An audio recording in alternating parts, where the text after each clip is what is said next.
not a real weapon.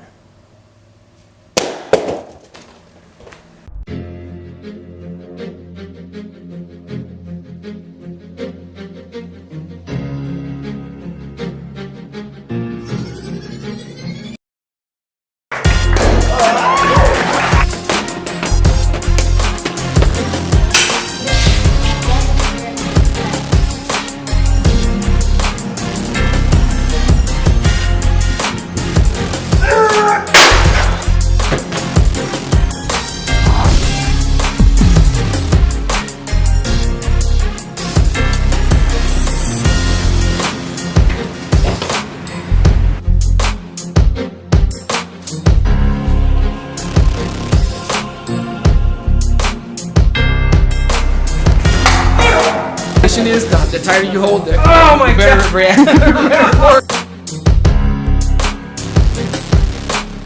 Valentine Productions.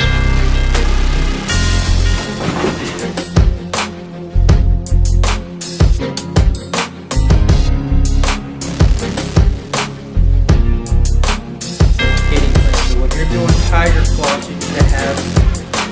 Didn't I make you use a staff at one time? Yes. Valentine Productions.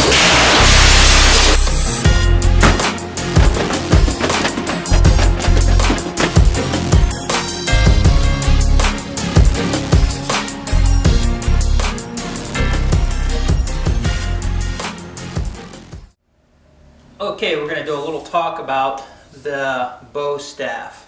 The toy version versus the real martial artist weapon. Now, what's the difference between the two? Okay, this one is really lightweight, has these pointed ends on it. As you can see, it pointed in there and it pointed in here. And this one is just one continuous solid piece of wood. It could be oak or whatever, a good strong piece of wood. Which one would you trust to hold up in an actual combative fight? So let's say that you would, the best way to talk about the topic on this weapon versus the toy versus the weapon itself, which one would you feel more comfortable with if you had to defend yourself against a multiple amount of attackers? Okay, would you feel more comfortable with a solid, big piece of wood in your hand, or something that is frail and small and skinny like this, that's more of like a throwing thing? Maybe this is more like a javelin. Maybe I can throw this at the guy and then run away. Whereas this one here, I could actually sit there and I could probably crack some skulls with this thing and keep going. The other thing is too, let's say somebody's going to come and attack you with a piece of big wood like this. Which one would you rather have? If I put these two out in front of you and I said, here, you can take this one or you can take this one. Which one? And you're about to fight somebody who's going to take the other one. Which one would you choose? Okay. In my opinion, I would choose this one, the bigger, more thicker staff, because this thing here it's flimsy. They're going to be real easy to break. It's not a real weapon. Sorry, I know I'm going to catch some heat for this, but this I do not consider a weapon.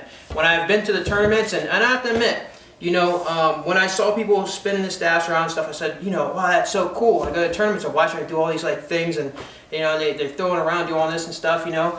But having my own school and teaching students how to use a staff, we first went with these things, and then I was trying to explain to them about defending himself with it, not just spinning around for show. Now, if you want to be in a circus, or you want to lead a parade, and you want to spin around like a baton, because that's pretty much what they do, it's like a baton twirling thing, and you want to throw it up in the air, which is something you would not do in middle combat. You wouldn't throw a staff up in the air and spin it and spin around and catch it behind your back and do all this, and if you did, that's your own ass, okay? That would be a critical mistake. I don't believe it unless I see you actually in a true fight and you actually are doing it, okay? That's when I would believe it. For the most part, if you're scared, your adrenaline's going, or you're ready to, you're in a combative situation, I don't think you're going to be doing a bunch of little funny twirling spins and throwing them up in the air. You're going to want to have a good solid piece of wood in your hand to not crack somebody's skull, knock them the hell out, to do what you need to do. Like I said, I'm not a fan of this. When I go to the tournaments and I see the people spinning around stuff, and I used to get caught up with it, and I used to think that was cool. And then go and teach my students and say, you know, okay, well, this is how you block the weapon, this and that stuff, and it just, Didn't work out. I didn't believe it. I was like, this is stupid. This isn't going to work. This isn't going to defend you. So yeah, this, not a weapon. This, a weapon. Okay?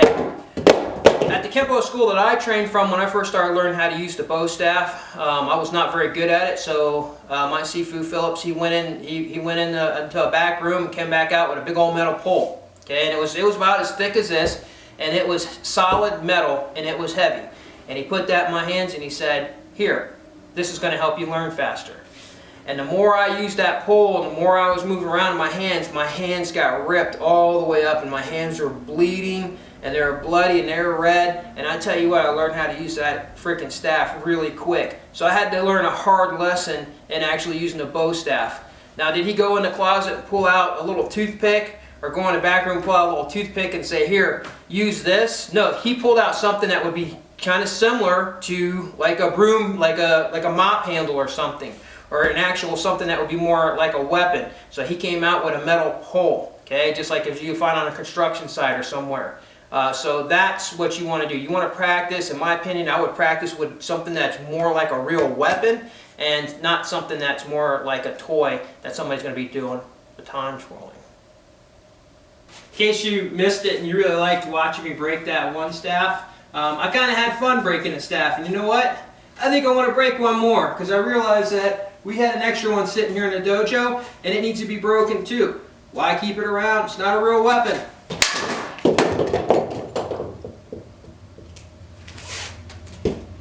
This is a real weapon. It's a bow staff.